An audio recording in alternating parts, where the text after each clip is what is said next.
La luna apenas asoma sobre el monte Taygeto, pero tú ya estás desnudo, llorando, y aún no sabes si vivirás. No eres el único. Esta noche, un grupo de ancianos observa tu cuerpo como si fueras un potro recién nacido. Ni tus ojos cerrados, ni tus manos pequeñas los conmueven. Buscan señales de debilidad, un tobillo torcido, una columna torcida, incluso un llanto demasiado chillón puede sellar tu destino. Y sí, se vale preguntar, ¿quién invita a un comité de abuelos a juzgar bebés en plena madrugada? Es parte del sistema.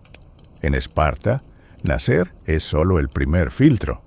No basta con ser hijo de Espartiatas, la élite guerrera. También debes parecer útil. Si no, el Taygeto está cerca y la ley no tiembla. Los historiadores aún discuten si realmente se arrojaba a los bebés desde un acantilado o si se les dejaba morir de forma más sutil, tal vez por exposición. Lo cierto es que el Estado decide si te quedas. No tu madre, no tu padre. Esparta, a ti te conservan por ahora. Tu madre no llora. Es parte del pacto. Sabía que podía volver a casa con los brazos vacíos. En cambio, te lleva envuelto en una manta áspera, sin bordados. Es más, probablemente la manta pica. Aquí no se celebran nacimientos con banquetes, ni se pintan paredes con nombres.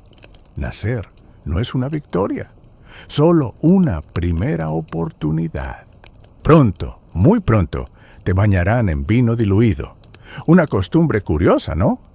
Se cree que así se fortalecen los cuerpos y se debilitan los espíritus débiles.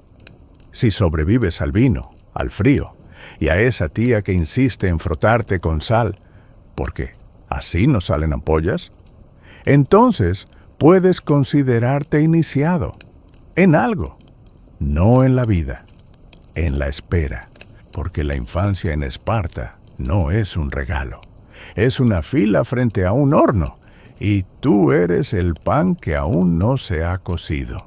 Los días pasan entre brazos duros, comida sin adornos, y una cuna que probablemente cruje como una tabla de cortar. Tus primeros juguetes son piedras.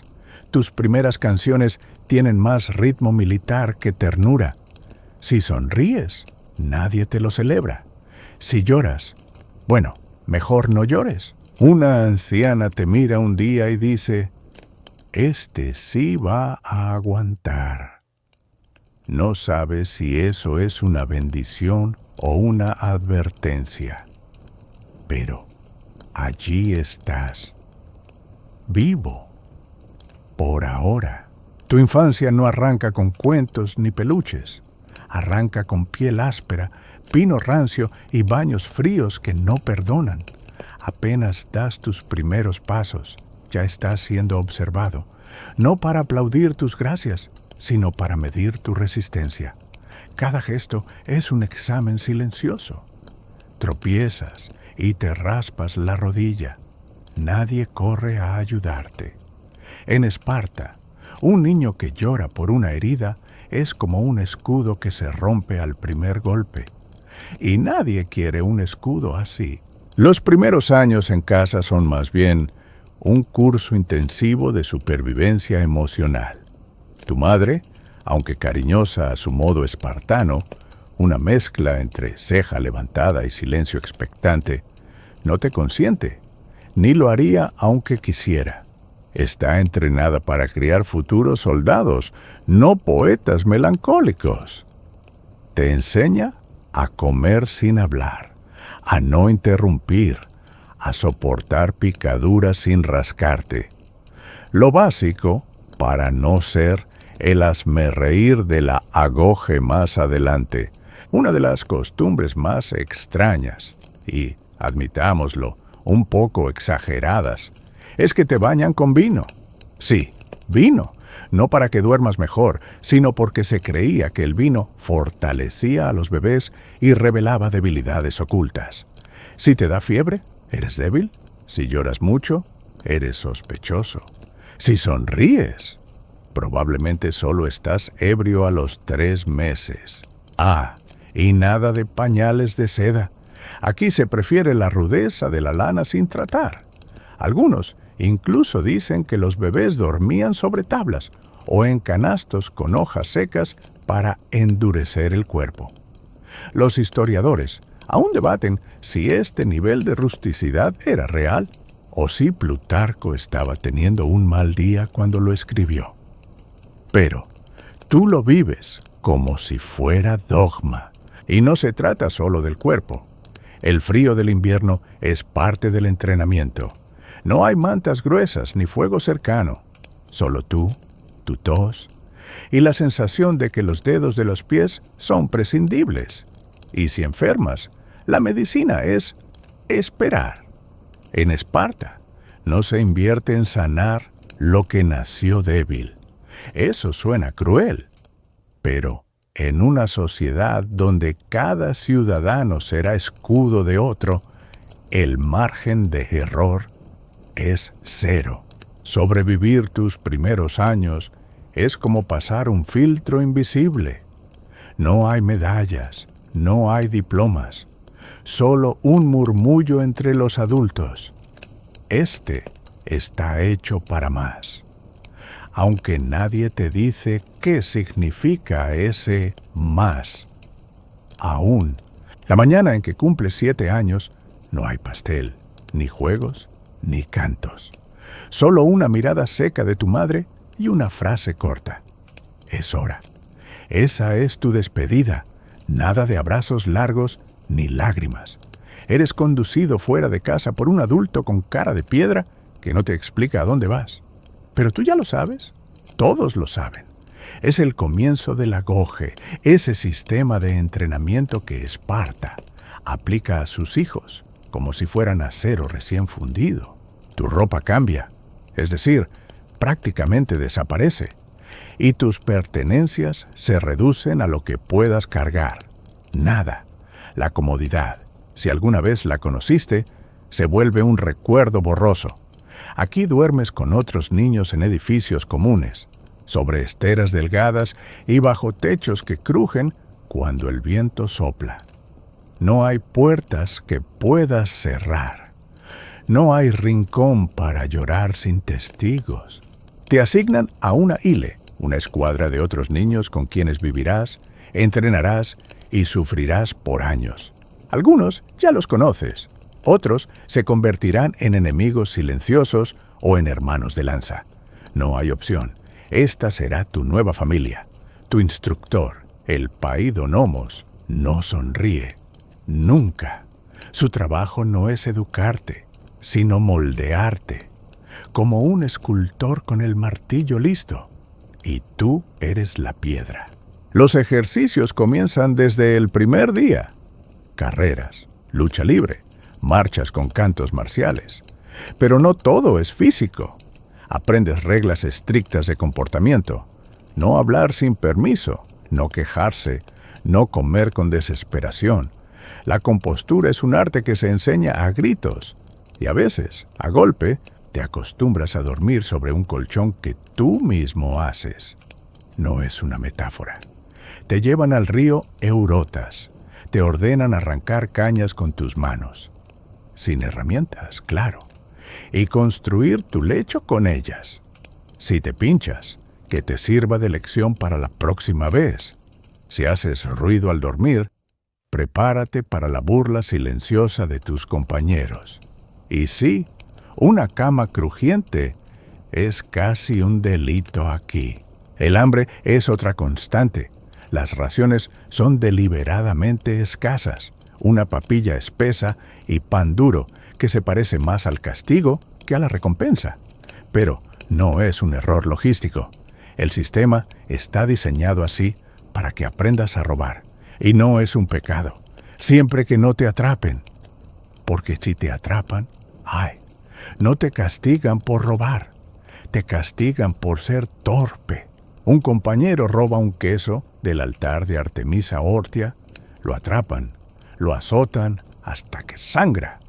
Tú lo ves con los ojos bien abiertos, mientras tus tripas suenan como tambores de guerra. Aprendes rápido. El sigilo es supervivencia. Muchos siglos después, los historiadores aún debaten si Esparta enseñaba virtud o pura astucia criminal. Para ti, ambas cosas saben igual de amargas. El frío por las noches cala hasta los huesos. No hay mantas adicionales, solo el calor de los cuerpos cercanos. Los más astutos duermen en el centro del grupo. Los distraídos en las esquinas, donde el viento entra como un ladrón. A veces piensas en tu madre, no mucho, solo lo suficiente como para recordar que el hogar tenía un olor distinto, menos a pies.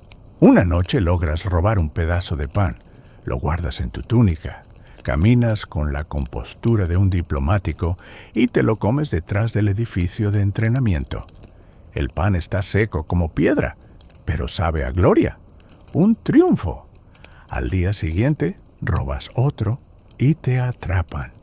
El castigo es correr con los brazos en alto, mientras tus compañeros te lanzan nueces duras. Algunas van dirigidas a tu cara, otras a tus costillas. Aprendes algo nuevo. Duele más el juicio que el hambre. Y sin embargo, nadie renuncia. Nadie puede. La agoge no se abandona. Se sobrevive o te consume. Cada día que te mantienes en pie es como clavar una bandera en tu propio cuerpo y decir, sigo aquí, aunque el estómago ruja y las piernas tiemblen, aunque sueñes con queso más que con gloria. El silencio en Esparta no es solo virtud, es un arma, y tú estás aprendiendo a afilarla. Hablas poco, y cuando hablas, eliges las palabras como si fueran flechas contadas. Las frases largas están mal vistas, los discursos, peor aún. Responder con ironía breve y mirada firme es casi un arte. Te entrenan en lo que más tarde se llamará el estilo laconio, esa manera de hablar con filo en lugar de volumen. Es la forma espartana de decir, no necesito gritar para que me escuches. Durante las comidas, austera sopa negra y un pan más duro que la vida misma, reina una especie de silencio ritual. Si un niño habla de más, recibe una mirada del paidónomos que basta para congelar la sopa. Una vez, uno hace un chiste largo, muy largo. Le dan tarea extra, limpiar el piso del comedor con una esponja hecha de corteza. Le toma 3 horas. Nadie más intenta ser gracioso, en voz alta. Curiosamente, aprendes que el ingenio sí se valora, pero solo si es seco, rápido y algo cruel. Un día, un instructor te pregunta qué harías si tu espada se rompe en batalla.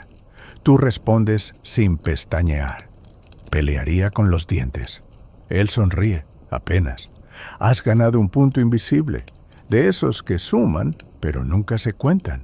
Los historiadores aún discuten si los espartanos eran verdaderamente tan callados, o si el mito fue amplificado por escritores atenienses con afán de caricatura. Pero tú no tienes tiempo para debates académicos. Estás demasiado ocupado tratando de no decir nada. Literalmente. El entrenamiento incluye ejercicios de resistencia verbal. Te sientan frente a un compañero mientras otro intenta provocarte. Si reaccionas, pierdes. Si sonríes, mejor.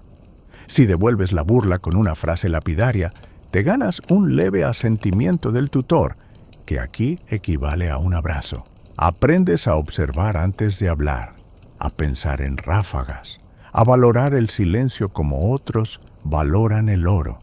Y cuando alguien te pregunta por qué no te quejas, tú solo encoges los hombros. No porque no duela, sino porque decirlo no cambia nada. Por las noches, Mientras el resto duerme, tú repites en la mente frases cortas, certeras, como dagas. Te imaginas en batalla, gritando poco, pero hiriendo mucho, porque en Esparta hasta el silencio tiene filo. Duele, no hay forma bonita de decirlo. Duele casi todo el tiempo. Duelen los músculos al despertar, los moretones que ya ni cuentas, las manos peladas por escalar cuerdas que parecen hechas de espinas. Pero, sobre todo, duele en los momentos en que creías que podrías descansar. Porque Esparta no descansa, solo cambia de castigo. La diamastigosis es una de esas tradiciones que te suenan mal incluso antes de saber de qué se trata. Es un ritual, dicen. Una competencia espiritual, dicen. En la práctica, es una fila de muchachos soportando latigazos frente al altar de Artemisa Ortia. No se trata de ganar fuerza, se trata de aguantar. El que cae, pierde. El que sangra en silencio es aplaudido. Y sí, los adultos observan como si estuvieran en el teatro. Pero el drama aquí se mide en carne y sangre. Un niño mayor, uno que apenas recuerda sin cicatrices, una vez cayó en ese ritual. Nadie habló de él después, no porque muriera, sino porque falló. En Esparta, el fracaso no se olvida, solo se silencia. Tú aún no participas, pero sabes que tu turno llegará. Lo piensas cada vez que el instructor golpea tus piernas con una vara por perder el ritmo, o cuando te ordenan correr sin sandalias bajo la lluvia. El dolor no es castigo, es método, parte del currículo, una especie de filosofía pedagógica brutal. Los historiadores modernos se preguntan si estos castigos creaban soldados o simplemente cuerpos adormecidos. Pero tú solo cuentas los días sin moretones. Son pocos, raros, memorables. A veces, en la penumbra del dormitorio común, alguno de tus compañeros se atreve a susurrar que le duele todo. La confesión dura segundos, porque el miedo a ser oído es más fuerte que el dolor mismo. Entonces, todos callan. Complicidad silenciosa. Y al amanecer, todos vuelven a formar en línea, como si nada. Te vuelves experto en ocultar el sufrimiento. Aprendes a caer sin hacer ruido, a caminar recto, aunque cojees por dentro, a sonreír solo con los ojos cuando alguien te ayuda a levantarte sin que nadie lo vea. Hay un rumor entre los más veteranos que en la guerra el dolor se siente menos si lo conoces desde niño. Quizás sea mentira, quizás sea verdad, pero tú ya no temes al dolor, lo usas como escalera, aunque cada escalón arda. Hay días en que te preguntas si nacerías para esto, o si simplemente no te quedó otra opción. Porque tus compañeros, tus Syssitia en potencia, ya no son solo conocidos, son tu termómetro, tu espejo, tu única red. La escuadra en la que vives, entrenas y sangras, no se elige, pero se convierte en tu núcleo más cercano. Como una familia, pero sin abrazos y sin posibilidad de escapar. Aquí todo se comparte.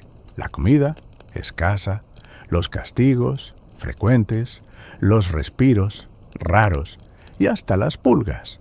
Duermes al lado de los mismos 5 o 6 cada noche, y poco a poco te acostumbras a su forma de respirar, a los gruñidos que hacen al despertar, incluso al tono con que maldicen en voz baja cuando se levantan. Una vez, uno de ellos tuvo fiebre. No dijiste nada, pero pasaste la noche entera ajustándole la manta de cañas para que no se enfriara más. Él nunca te lo agradeció. No hacía falta. Aprendes a pelear con ellos, no contra ellos, a cubrir sus flancos, a reconocer la forma en que su lanza se mueve antes de que lo haga. Uno de los ejercicios más extraños, casi ridículo, consiste en turnarse para llevar un pedazo de carne seca atado al cuello y luego protegerlo de que otros lo roben. ¿El objetivo? Aprender a cuidar lo común, a castigar al que pone en riesgo al grupo. Pero no todo es armonía espartana. También hay rivalidad. El más fuerte del grupo recibe privilegios simbólicos. Primero en la fila, último en ser golpeado. Mirada aprobadora del instructor. Tú quieres ser ese. Todos quieren. Así que entre la hermandad y la competencia se forja un equilibrio extraño. Te cuidan, pero te observan. Los lazos son firmes, pero también tensos. Los historiadores aún debaten si esta estructura de escuadras tan rígida generaba verdadera fraternidad o simplemente dependencia militar. Pero tú, desde dentro, lo sientes como ambas cosas. No podrías soportar esto solo, ni quieres hacerlo. Una noche, uno de tus compañeros, el más callado, se rompe en llanto. Solo unos segundos. El resto lo rodea en silencio, sin palabras ni juicio. Al día siguiente, nadie menciona el episodio. Pero durante el entrenamiento, cuando él cae, alguien extiende la mano más rápido de lo normal. Y eso, en Esparta, es casi un te amo. Se supone que son juegos, pero tú los ves venir con el mismo entusiasmo con que uno espera una tormenta de granizo, sin techo. Los llaman Paidika Agonismata, competencias infantiles. Pero lo que ocurre en esas arenas improvisadas no tiene nada de infantil, ni de juego. Peleas cuerpo a cuerpo, sin guantes ni reglas claras. Carreras en terreno desigual. Combates fingidos que terminan con labios partidos o costillas moradas. Todo, por supuesto, observado por adultos con mirada crítica y anotaciones mentales. Un día, te toca enfrentarte a uno más alto que tú. Tiene los brazos como ramas gruesas y la expresión de quien disfruta estas cosas demasiado. No puedes escapar, así que haces lo que te han enseñado. Esquivas, resistes, no gritas. Terminas en el suelo, la boca con sabor a hierro, pero sin soltar una lágrima. Eso, aquí, cuenta más que ganar. Hay juegos más organizados, como el platanistas, un extraño deporte que mezcla lucha, empujones y algo parecido al rugby, jugado sobre una isla artificial de tierra. 2 equipos, un solo objetivo: expulsar al otro del terreno. No hay árbitros, solo barro, gritos y el ocasional codazo en la mandíbula. Lo más irónico es que después de cada partido te hacen cantar juntos. Porque sí, en Esparta se canta, a gritos, con ritmo, como si fuera una marcha de guerra, no una serenata. Un dato curioso que escuchas por ahí. Algunos filósofos de otras ciudades ven estos juegos con fascinación. Dicen que son un ejemplo de equilibrio entre agresión y disciplina. Otros, claro, los ven como puro entrenamiento militar disfrazado de recreo. Los historiadores aún discuten si Esparta usaba estos juegos para canalizar la violencia juvenil o simplemente para seleccionar la mejor. Entre las competencias hay pequeñas glorias, una palmada del instructor, una mirada aprobatoria o el honor de servir la cena.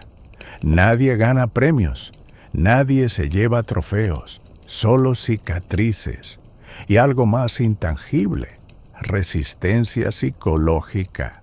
Aprendes a no quejarte si te patean el estómago, a no protestar si alguien tira de tu túnica hasta rasgarla, a levantarte más rápido de lo que caíste, a sonreír incluso cuando el barro te cubre la cara entera.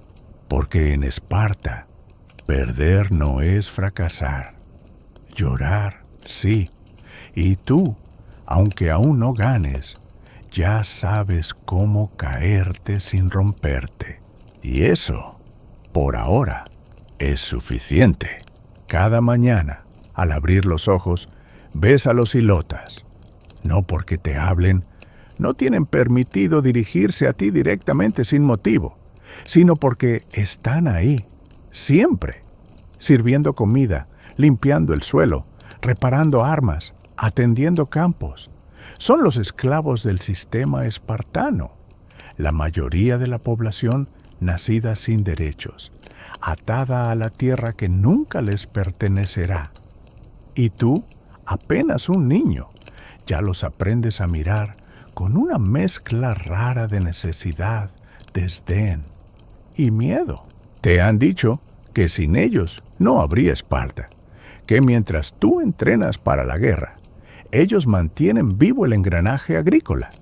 Pero también te han dicho que si bajan la cabeza demasiado, conspiran, que si sonríen sin razón, mienten, que si respiran de más, cuidado. Así que te enseñan a vigilarlos. Y a algo más. Hay un rumor que se convierte en lección. La cripteía. Aún no te toca participar, pero escuchas a los mayores hablar de ella en voz baja. Es un rito, una misión. Algunos adolescentes son enviados en secreto a cazar ilotas por las montañas, para sembrar el miedo y demostrar dominio. Es una tradición tan turbia que hasta los historiadores contemporáneos se rascan la cabeza. ¿Era una especie de entrenamiento comando? ¿Una purga ritual? ¿Una forma de terrorismo estatal? Nadie se pone de acuerdo, pero tú solo sabes que hay noches en que faltan ilotas y nadie pregunta por ellos. Un día ves a uno de ellos levantando una piedra que se le ha caído al instructor. El gesto es torpe, servicial. El hombre no dice nada. Tu grupo observa. Uno de tus compañeros murmura algo burlón. Tú no sabes si reír o callar. Sientes algo raro. ¿No es lástima? Es una punzada en el estómago que no viene del hambre. Quizá es la conciencia, pero enseguida la entierras. Aquí no se duda. Durante una ceremonia, obligan a algunos ilotas a embriagarse con vino puro. Los exponen ante ustedes como ejemplo de lo que es ser débil, torpe, ridículo. Tropiezan, cantan sin tono, se caen. ¿Y tú? Ríes. Porque todos ríen, porque debes. Pero algo en ti no se ríe del todo. Te enseñan a temer a los ilotas y a despreciarlos a la vez. Es un equilibrio incómodo, pero necesario. Ellos son muchos. Vosotros sois pocos. El orden se mantiene no por leyes, sino por terror. Y tú, con 12 años, ya formas parte del mecanismo, aunque no lo hayas elegido. Tu cuerpo cambia, y no eres el único. Todos en la hile empiezan a estirarse como lanzas jóvenes.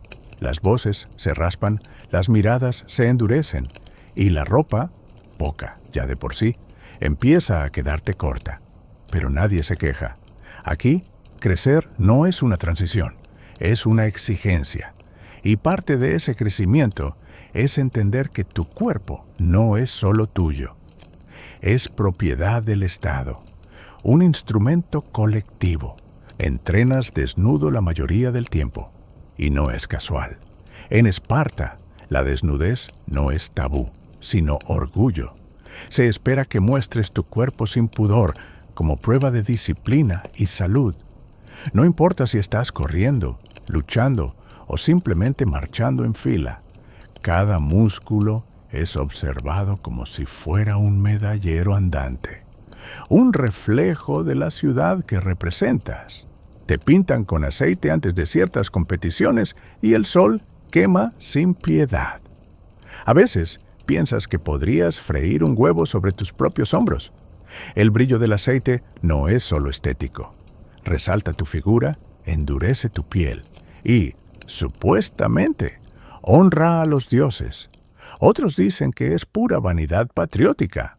Los historiadores aún debaten si esta obsesión con el cuerpo tenía raíces religiosas, políticas o simplemente prácticas. Tú, con la espalda pelada por el sol, no te lo preguntas tanto.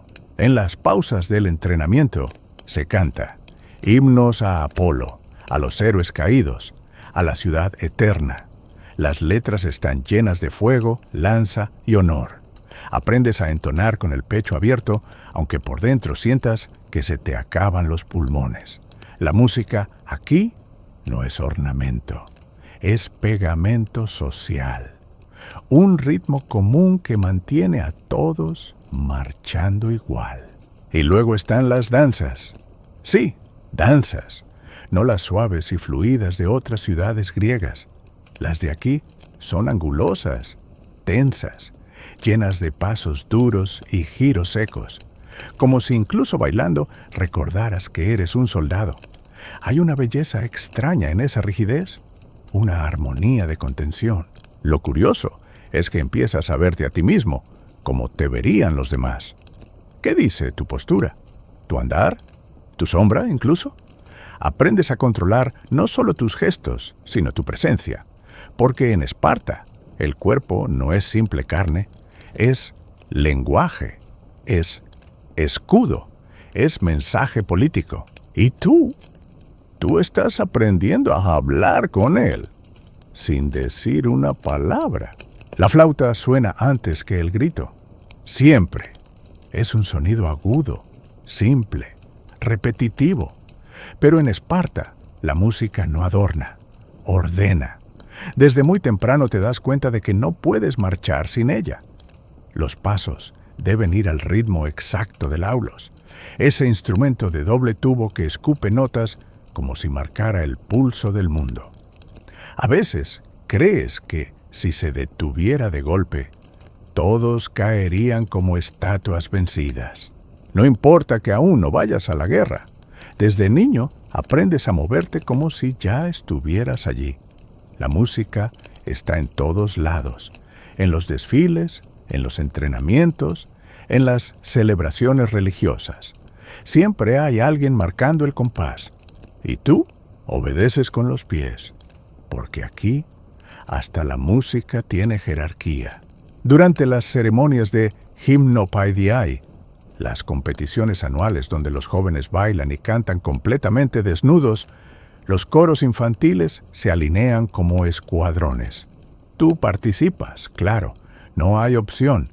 Cantas con voz todavía quebradiza, pero con el pecho inflado. Las letras son himnos a los dioses, a los antepasados, a los héroes caídos en batallas que no viviste, pero ya conoces de memoria. Y entre canto y canto, te das cuenta de que te emocionas, no por la música, sino por el eco que se forma en los muros, por cómo los sonidos te atraviesan el cuerpo y lo convierten en algo más que tú, un engranaje, un eco colectivo. Una curiosidad que te cuentan los mayores.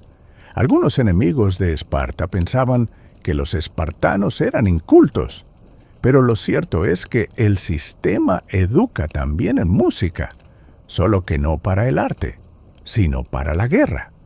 Los historiadores aún discuten si esa aparente contradicción, soldados cantores, era fortaleza o hipocresía.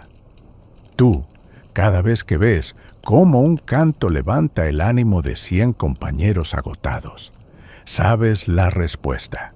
Incluso en los entrenamientos más duros, cuando los músculos tiemblan y el sudor arde en los ojos, hay melodía. Alguien empieza un canto marcial. otro lo sigue, y pronto todos marchan al unísono. Ya no piensas en el dolor, solo en el ritmo, porque en Esparta el sonido no es refugio, es llamado, es guía, es advertencia, y tú sigues esa música como si fuera un camino trazado en piedra. Sabes que Esparta es diferente, pero no entiendes cuánto hasta que escuchas los nombres. Leónidas, Tieneques, los 300. Se pronuncian con una mezcla de orgullo y temor, como si al decirlos se invocara algo antiguo y afilado. A ti, como a todos los niños, te alimentan con historias de Termópilas, donde unos pocos se enfrentaron a miles, donde nadie volvió, pero todos ganaron, porque en Esparta morir bien vale más que vivir largo. Las historias se cuentan en voz baja, junto al fuego, o en mitad de un entrenamiento cuando ya nadie puede con las piernas. Alguien menciona cómo uno de los héroes luchó con las manos cuando perdió la espada, y tú, cansado, sientes un empujón invisible que te hace seguir. No es solo inspiración, es presión pura, ancestral, convertida en ley. Incluso el miedo se enseña con ejemplos. Te hablan de los que huyeron, los tresantes, los temblorosos. Nadie los nombra directamente, pero tú sabes que si lo hicieras, habría silencios incómodos. En Esparta, perder una batalla puede ser tolerado. Huir, jamás. Algunos dicen que a los cobardes se les obliga a caminar con la túnica medio rasgada, como si llevaran vergüenza cosida a la piel. Un día, un veterano que ha perdido un ojo en batalla viene a hablarles. No dice mucho, solo muestra su escudo y dice: aquí la espalda no tiene valor. Tú no entiendes del todo, pero sientes algo recorrer tu columna. Es respeto, o algo más parecido al miedo. Los historiadores modernos se rompen la cabeza tratando de entender hasta qué punto estas historias eran propaganda o historia real. ¿Fueron realmente 300? ¿De verdad pelearon hasta el último hombre? ¿O fue una narrativa idealizada para justificar un sistema brutal? Tú no tienes tiempo para esas preguntas, porque aquí la leyenda no se discute, se imita. Tu generación entera vive a la sombra de los muertos, de héroes que nunca conociste, pero que habitan cada piedra, cada marcha, cada gesto. A veces sueñas que estás en esa montaña, con un escudo más grande que tú y enemigos infinitos. A veces despiertas sudando y en secreto te preguntas si tú también serías capaz. Sí, llegado el momento, tu nombre estaría en boca de los próximos niños, o solo en las listas de los olvidados. Por fin te entregan una lanza, no una real, claro.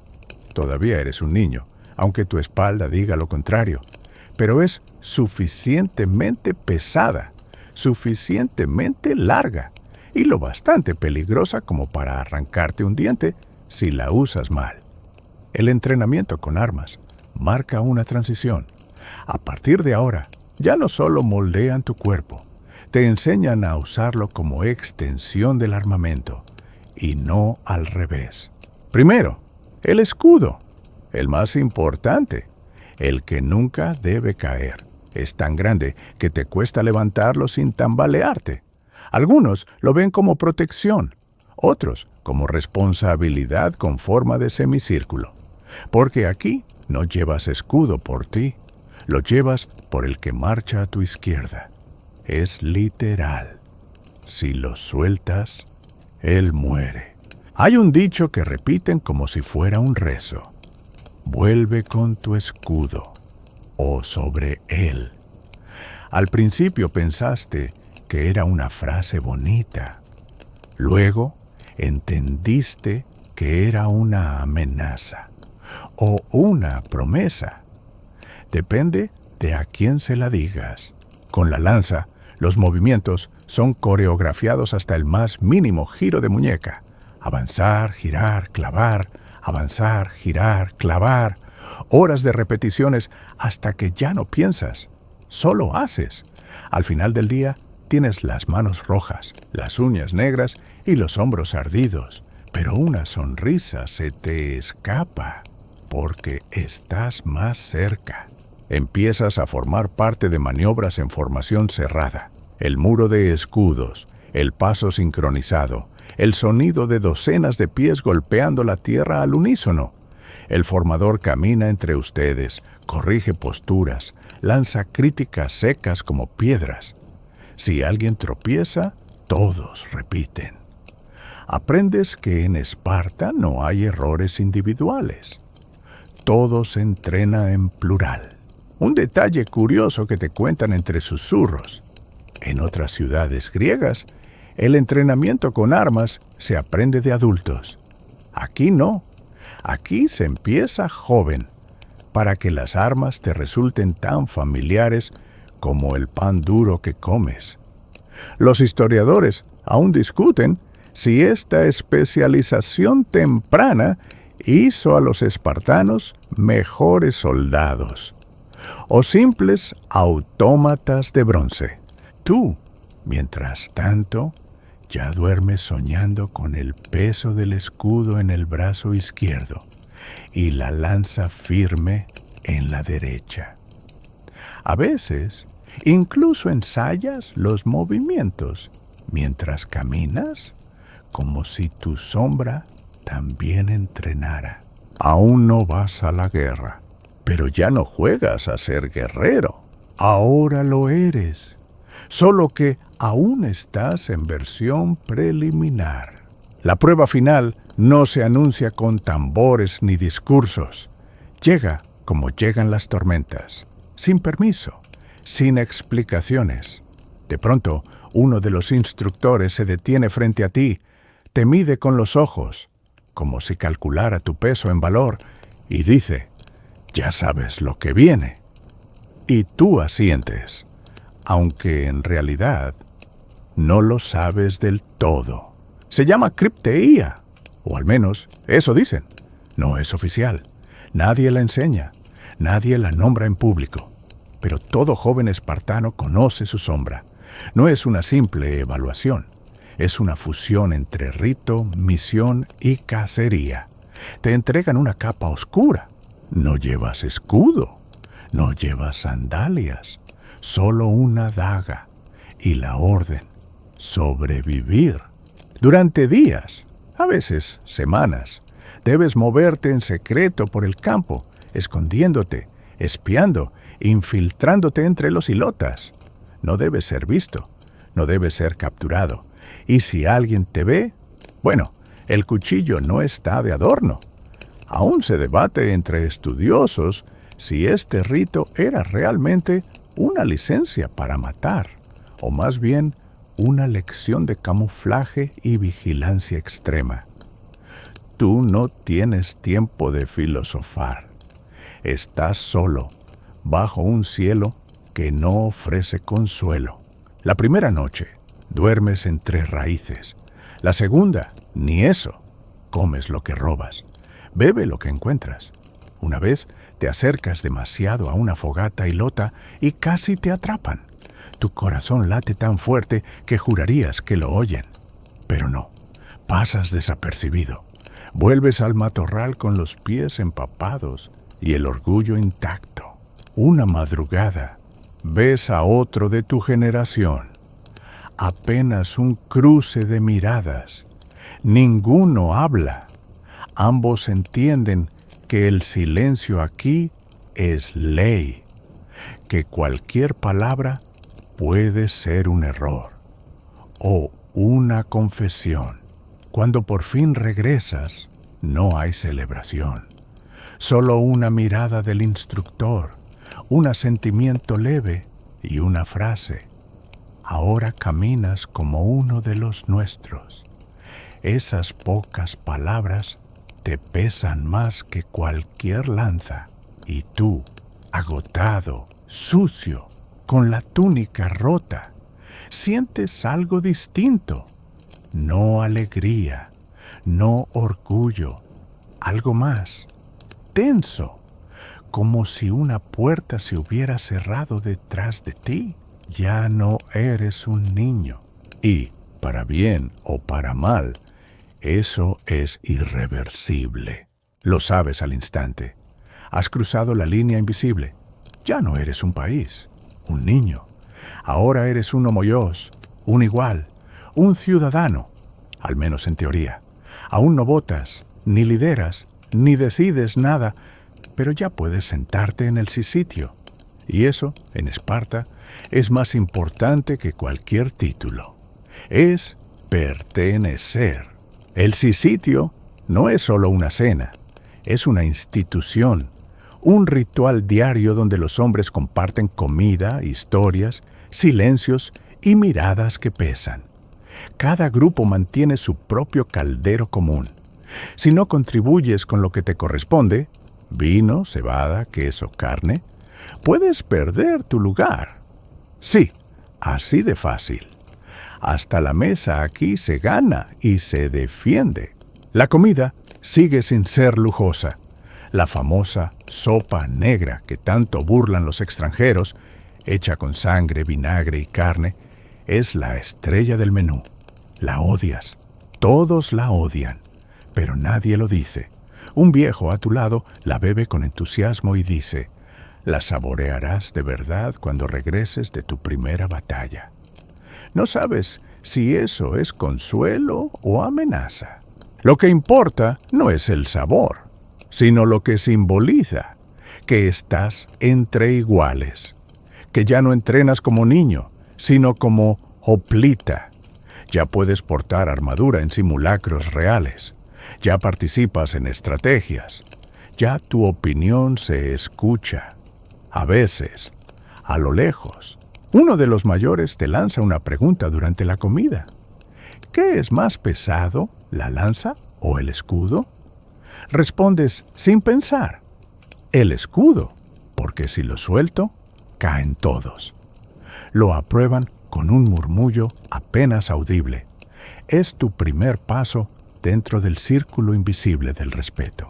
Te enteras de que uno de tus compañeros no fue aceptado en el sitio. No dicen por qué, solo que no convenció. Y ahora, aunque ha pasado todas las pruebas, su exclusión lo marca. Ya no será ciudadano pleno. En Esparta, la igualdad es dura y excluyente. Los historiadores modernos aún debaten si este sistema fomentaba verdadera camaradería o solo control social con estómago lleno. Pero tú, sentado ahí, sintiendo el calor del fuego común, escuchando relatos de guerras y viendo los reflejos de las armaduras colgadas, sabes que esto importa, que este sitio es más que una mesa. Es un veredicto. Y tú, por fin, tienes un asiento, aunque nunca puedas dejar de ganarte.